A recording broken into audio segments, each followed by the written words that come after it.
Hello বন্ধুরা, good morning. তোমরা সবাই কেমন আছো? আশা করছি তোমরা সবাই খুব ভালো আছো।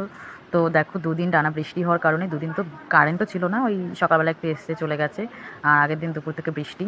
তো আমি আজ দুদিন পর, মানে দুদিন তাড়াতাড়ি খাওয়া দাওয়া গেছে, তাড়াতাড়ি ঘুম হয়ে গেছে। আমি উঠেছিলাম ঠিক 4:45টায়। তারপরে হাঁটতে গেছিলাম হেঁটে, বাসন টাসন মেজে।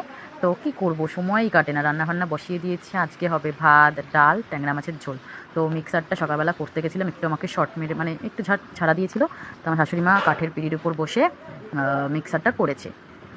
আর এদিকে ট্যাংরা মাছটা করবো হচ্ছে কি, মাছটা ভেজে নিয়েছি, তারপর আলুটা ভেজে নিয়েছি। এদিকে মশলাটা করেছি জিরে, টমেটো, আদা আর একটা মাত্র পাকা লঙ্কা।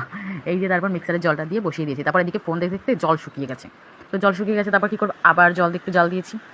তারপর কিছুক্ষণ পর মাছ টাছ দিয়েছি, মাছ টাছ দিয়ে নামিয়ে দিয়েছি। একটুখানি মিট মশলা দিয়েছি, গরম মশলা ছিল না। আর এদিকে দেখো আমার ডাল, মাছের ঝোল, ভাত এদিকে হয়ে গেছে। আজকেই আমি এটা সকালবেলা করেছি। এখন বাজে 9টা 10, মানে এখন 9টা 10 বাজে। আর আমার হয়ে গেছে অলরেডি 10-20 মিনিট, 20 মিনিট তো হয়েই গেছে রান্না, মানে 9:45টার মধ্যে আমি রান্না কমপ্লিট করে ফেলেছি। তো দেখো, আমাকে তো একটু ভালো থাকতে দেবেও না। এই জাস্ট কারেন্ট চলে গেল, আমি এই ভিডিও এডিটিং করছি আর এদিকে কারেন্ট চলে গেছে। জামা কাপড় শুকোচ্ছে না, আবার বৃষ্টি শুরু হয়ে গেছে, খুব হাওয়া দিচ্ছে। জানি না কখন কারেন্ট আসবে, আজকে আদৌ আসবে কি না, আজকে রাতে আসবে কি না তাও বলতে পারছি না। তো তোমরা সবাই ভালো তোমাদের কাদের কাদের বাড়িতে কারেন্ট নেই আর কাদের কাদের এলাকায় বৃষ্টি হচ্ছে কমেন্ট করে জানাও। আর সবাই খুব ভালো থেকো, সুস্থ থেকো। দেখা হচ্ছে নেক্সট ব্লগে। Tata bye. অনেকদিন পর ব্লগ দিচ্ছি।